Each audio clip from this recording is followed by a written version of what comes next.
Emrakul, the World Anew. Hi and welcome to a cEDH card review. So this is a colorless Eldrazi, legendary creature. For an expensive 12 mana you get a 12/12 that has flying, protection from spells and from permanents that were cast this turn.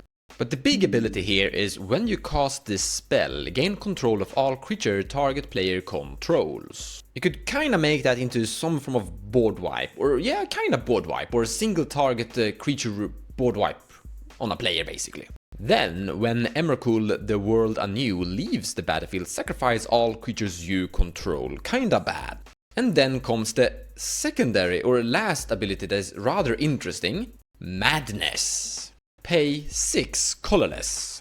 So it is a cool card, it's doing something rather okay. When you cast this spell you gain control of all creatures, which is, yeah, okay. In this format that is not considered bad. You can steal some really good Ranger Captain of Eos, Orcish Bowmasters, Talion, Opposition Agents, Daffy Voidwalker, Draenite Magistrates, Esper Sentinel.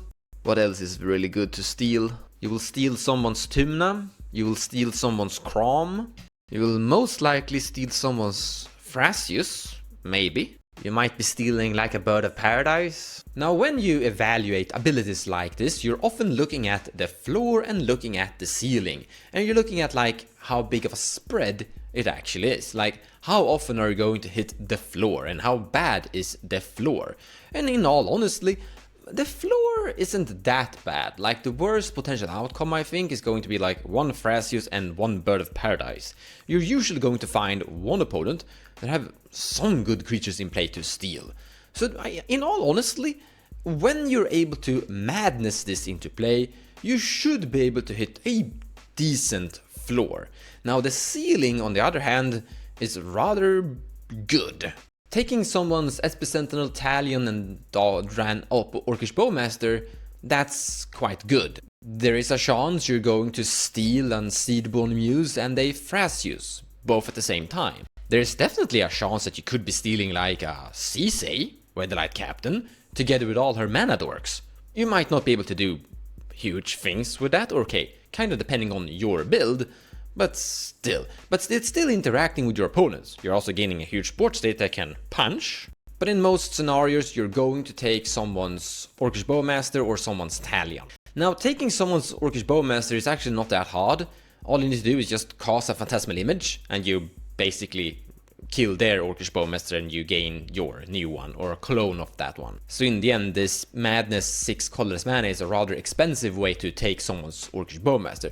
But you also take their army, you also take their other potential commanders and other creatures they might have in play as well.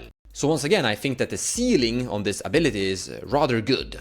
That takes us to the second part of this creature on this card evaluation. How likely are we to actually achieve this? And the question we should be asking here is, what commander is actually going to be playing this? There are two major ones. The first one is Anje, who's basically going to auto-include this already, straight up, because this is a creature with madness, and she just wants to play as many madness cards as possible.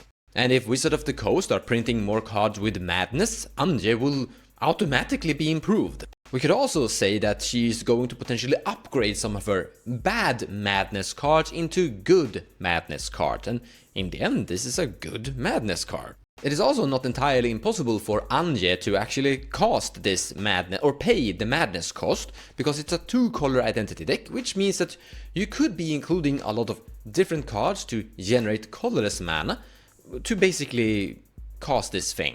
So just because of the madness part, it's already going to see some action inside Anje, the Madness Vampire. The second commander that I think is going to potentially include this is Ursa, Lord High Artificer. Let me explain something. You see, Kinnan can't play this. Okay, Kinnan can play this, but if Kinnan flips into this, it's only going to be a 12/12 with flying, which is kinda good, but there are better effects that you can flip into with Kinnan. You see, Kinnan doesn't cast this thing if flipped into it. But if Ursa activates and shuffles the library and randomly flips into this creature, you're going to cast it. Gollus would work the same way, but Gollus is banned, so no, that's not an option. If Gollus would actually be legal still, he could actually play this one as well, similar to how Ursa can play it. And there's nothing wrong with playing like a casino Ursa that is just activating and randomly flipping into big stompy things, similar to how Kinnan is activating and randomly flipping into big stompy things. And yeah, there's a chance that you activate Ursa, you flip into this Emrakul, and you start warping and taking over the match. Because someone could be in a dominating creature board state that you just take, and benefiting from their progress. And that could be good, and that could definitely win some matches here and there.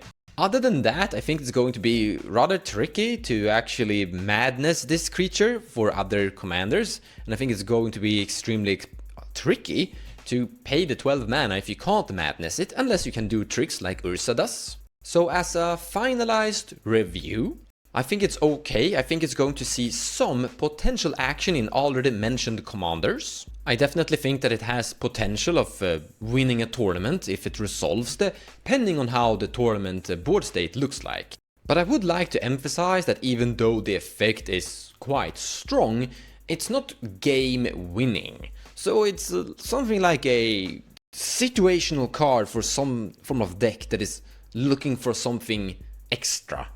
You would only play this if you're feeling that you can effectively cast it without a problem. And Anje and Ursa are one of the few commands that I can think of that is capable of doing so. That's it for this time, and thank you so much for watching. And I hope you enjoyed this little short card review. Now, Wizard of the Coast have been printing a lot of more new cards, so more card reviews are coming up. And I have noticed that you have been submitting some various different suggestions that I'm also starting to eventually look into. Take care guys, and I will see you in the next one.